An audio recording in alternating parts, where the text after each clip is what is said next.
Hey there, and welcome to Taiwan Plus ICRT. It's an interview series brought to you by Taiwan's only all-English video streaming platform and all-English radio station. I'm Trevor Tortomasi, your host today. And today in the studio, we have Priya Lalwani-Purswaney. Hi, everyone. Everyone calls me Priya. Priya. We'll just go with Priya, also known as Li Meijun, correct? Yes, that is my Chinese name. Okay. Can you tell us a little bit about what you do in Taiwan? So I've been in Taiwan for over 34 years, and right now I work as an interpreter. I do simultaneous interpretation between Mandarin and English, mostly. Occasionally, I have to do Mandarin Hindi or Mandarin Urdu. That's my job, but on the side, I also do lots of other stuff. I try to bring India and Taiwan closer together. I guess I'm wondering, I read that your father was one of the earliest Indian professors at a Taiwanese university, and you were also one of the first Indian university students in Taiwan, if not the first. Can you tell me a little bit about your early journey to Taiwan? Sure. So I came to Taiwan in 1987 with my parents. And as you said, my father was invited as a visiting professor at Datong University. It wasn't even a university then. It was called Datong Institute of Technology. And there were very few Indians in academia in Taiwan at that time. Most of the Indians there at that time were in business. They were exporting from Taiwan because Taiwan was an export-oriented economy. So they were part of Taiwan's economic miracle. Taiwan, the 经济奇迹. This was in the late 90s. And then engineers started coming, software engineers and Indian expats who are in high-level positions in the multinational companies. And then the student community started increasing. So now we have 2,500 students, plus minus, at the moment in Taiwan. And in 1987, there was one. I'm talking about university students. University students. Yeah. So what was it like growing up in Taiwan, essentially? I mean, if you start that early, I think we're always growing up, right? But if you start that early, what was it like being in local schooling systems? Life was very different at that time. So these days, if you go out, you can usually find at least half the people will be able to converse with you or give you directions or help you out in English. But at that time, it was very rare. And Taiwanese people were even more scared of speaking in English. And we did not live in Tianmu, where all the foreigners stay. And we kind of mixed with the local community, understood the local culture, the food, and the language. And I think that really helped. It was, I think if you put forward that effort to belong, then the local community embraces you. And so this sort of influenced your life path as well and the career that you've ended up in now. Exactly. So if it weren't for that period of studying in a local university with classes taught 8 hours a day completely in Mandarin and exposure to 40 Taiwanese classmates 6 days a week, I don't think I would have been able to pick up Mandarin the way that I was. Since then, it has really helped me because I'm now able to work as an interpreter, which requires a whole different level of language ability than just being conversant in a second language. So I would say my A language, so in interpretation, we talk about our A language and our B language, as our working languages. My A language is English, and I would say my B language is Mandarin, which is better than my C language, which is Hindi. So that's dropped to a third position. And Sindhi as well? Sindhi is my mother tongue, meaning it's the language that my parents spoke at home, and it's originates from the Sindh state, but I do speak Sindhi as well. So Sindhi and Hindi would be both in third place. Also on your journey to becoming an interpreter, you worked previously for the India-Taipei Association, which is the de facto embassy for India and Taiwan. That was established here in 1995, you said. Right. So in 1995, Taiwan and India set up offices on both sides. So Taiwan set up the Taipei Economic and Cultural Center in New Delhi, and India set up the India-Taipei Association in Taiwan. And I remember the first representative was a retired ambassador, Mr. Vinod Khanna, and he was looking for people who could work in the office. And through various different contacts, all of them kind of led to me because he needed someone who was familiar with India and Taiwan and knew the languages. So I was there for 3 years until we started visa services and passport services. And I think I learned more about India during those 3 years than my entire life before that, because I haven't really spent much time in India. I've grown up in Nigeria and in Germany before coming to Taiwan. So, and that made me realize how important it is, because one of the missions of India-Taipei Association is increasing people-to-people ties between India and Taiwan. And I really realized the importance of that. And since I left India-Taipei Association, I have been still working towards that goal on my own through different activities that we organize. What other organizations or programs or even celebrations have sprouted from this India-Taiwan relationship since then? So since India-Taipei Association started, they've been organizing different events or activities, cultural activities. In collaboration with that, we have the Indian Cultural Festival, which is an open festival organized by the India Music and Culture Center. And it's been held for 17 years. We had to pause last year because of COVID, but otherwise we hold it every year, and it involves inviting artists from India to do performances, and we all usually have an Indian bazaar, and we also have Indian food. In 2021, it was held on a really big scale, and this was held in collaboration with New Taipei City Government. And it was the first time we had 3,000 people attend. And we feel that before, when I first came to Taiwan, everyone would say, oh, Indians eat with their hands, and oh, it's very hot in India. But now when you go out and I talk about India, or I say I'm from India, people, oh, Indians are very smart. Oh, Indians are very good engineers. Or Indian curry is really tasty. So there's still stereotypes, right, but they kind of don't sound as negative as they did in the past. This is something we're trying to achieve, and we feel that there is more friendship, I think, between India and Taiwan has developed in the last year. Maybe the last year. Yeah, during the last year. Because of COVID, Taiwan's visibility has really increased worldwide. And India is no exception. People in India can see the impact that Taiwan is having around the world, how Taiwan is helping others. The Taiwan Can Help logo, it's well known in India as well. And people appreciate that it is for the benefit of everyone if different countries around the world collaborate. Even on social media, Taiwan's Twitter account is so popular, and there have been so many memes and like the Taiwan holding a boba and Prime Minister Modi holding an Indian milk tea and toasting. I don't know if you've seen that. So all of these things have garnered a lot of reactions on social media on both sides. And I hope this continues. And also similarly, the TECC in Delhi has been doing a lot of work. But India is a larger country. It is tough for one office to do as much or to have as much impact. But they have road shows to introduce Taiwan to the Indian public. They have the Taiwan Expo. And I think awareness about Taiwan is increasing in India as well. So it's both ways. Being in this unique position as sort of a cultural bridge, maybe on a small scale or a larger scale in Taiwan, working with these organizations, and having this unique history in learning Chinese from a young age, you founded your own interpreting company. Priya Translation and Consulting is the company that I founded, and it provides language services, mainly English to Mandarin interpretation, but also other language services as needed.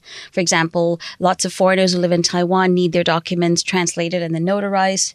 So we also provide consulting on this. I've been interpreting since 1997. So we have a lot of experience in different kinds of services. Can you tell me sort of what is the balance between translation and interpreting in your normal work? Sure. So interpreting, it's basically listening in one language and translating into a different language orally, verbally. And there are two kinds. So there's simultaneous and consecutive. Consecutive is when the speaker stops and then the translator translates and then the speaker continues. But I do more simultaneous interpreting where the speaker keeps on talking and I keep on interpreting at the same time. Simultaneous interpreting requires equipment. So we usually the fancy equipment will actually be a booth like this. There'll be two interpreters sitting inside and taking turns interpreting for 15 to 20 minute sessions. And people listening to the interpretation will need to wear headsets on their seats. In some places where they don't have the budget or the means or space to have a booth like that, we might just be sitting in a corner away from the speakers and speaking into little devices that I've brought samples of if you want to see later. Sure, you want to bust them out now? Yeah, sure. We've never had this interactive segment of the show. This is awesome. If you're listening on the podcast, I'm leaving this in so you can go watch the video. So where the space or time or budget doesn't allow for a full booth, because that tends to be expensive, or if there are only very few people who need to listen to the interpretation, we use this kind of 导览系统 or a tour guide system. So the interpreter wears this side with a microphone, and that's the transmitter, and that's the receiver. So the people who want to hear the interpretation will just put this into their ears and they can hear the interpretation live, real-time interpretation, which also allows for simultaneous without the booth and all the fancy equipment. And in addition to this, sometimes we just do whispering while the main speaker is doing it up ahead. So I do all of this. More of the whispering. And then you're literally just whispering into their ear as they're... Exactly. Okay. Yeah. It's been hard with COVID, with the masks and everything, because that muffles. Right. Even with these, it's very muffling. So I tend to socially distance myself and just take the mask off, or I need to wear the mask on top of this. We had to come up with so many hacks. Right, exactly. You don't want it to devolve into simultaneous because interpretation, most of the whispering shouting. I do is for Mayor. I interpret for Mayor Ke and Mayor Ho. I'm the designated interpreter for the Taipei City Government Secretariat and the new Taipei City Government Secretariat. So sometimes it's awkward for both myself and the mayor to be whispering on the side of them, especially when they have all these cameras in their faces. Right, so this works out as a good solution. But it's been very interesting, and I love doing this job. What topic or industry do you most often interpret for? Or which one is the most fun?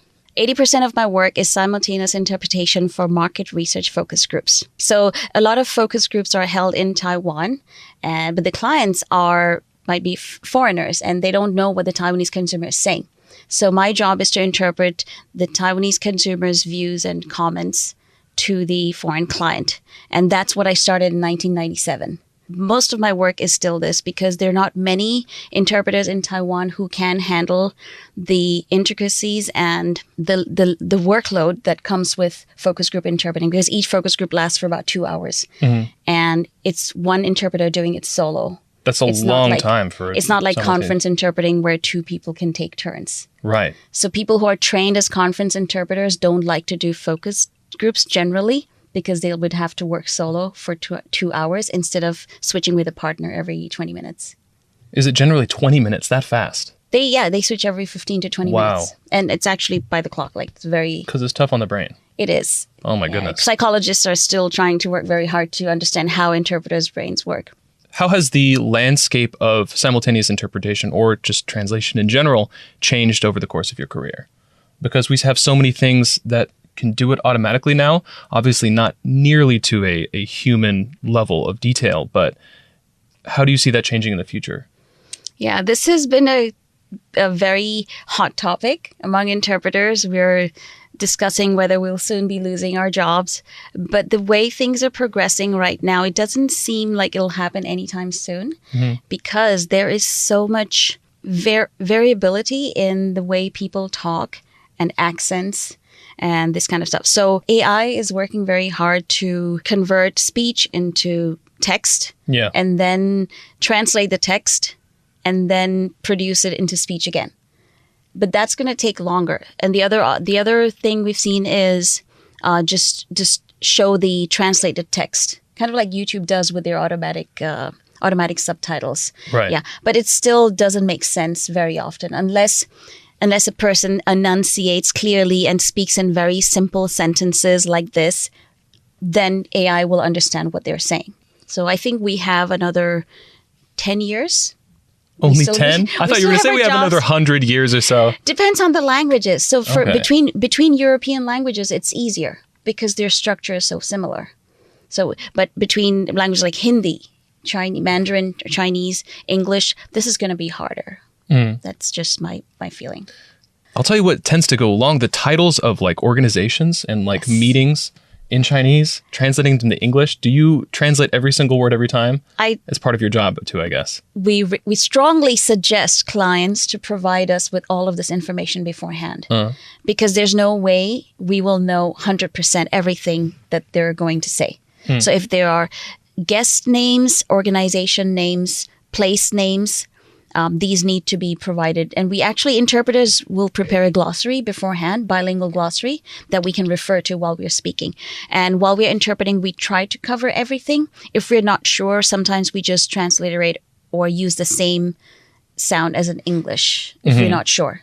And I guess sort of as this representative of India for so many years and a very powerful connecting force between India and Taiwan, what would you like to say to the people of Taiwan? A lot of Indians in Taiwan feel Taiwan is their second home because it's given them a safe and friendly and convenient place to live in. I can say this because I am the admin for a group on Facebook called IIT Indians in Taiwan, and we have over 6,000 people. And this is something that everyone agrees. I've tried to provide them with a platform where people can share information if people have questions about life in Taiwan, build this community where people can feel at home even when they're in Taiwan. And Taiwan and the people of Taiwan have helped them feel that. There are still some stereotypes that do exist, and I hope that Taiwanese people can embrace foreigners, the foreign community, not just people of a certain color or race, but all foreigners, including people of all different colors, and also try to understand more about these different cultures and get rid of some of the stereotypes that exist in Taiwan. Okay, thank you. Dissolving cultural stereotypes. Priya Lalwani-Purswaney, thank you so much for coming in, Lee Matron. And is there anything else you'd like to say about where people can find you or your work? I have a Facebook page, Priya Lee Translation and Consulting. And also, if you're interested in knowing about Indian culture, the Indian Cultural Festival we talked about, we sometimes hold Indian festivals such as Holi and Diwali. If you would like to know more about such events, which are open to the public, you can follow the page IIT Indians in Taiwan. Thank you so much for joining us today. Thank you. All right, guys. Thank you very much for listening to Taiwan Plus on ICRT. See you next time.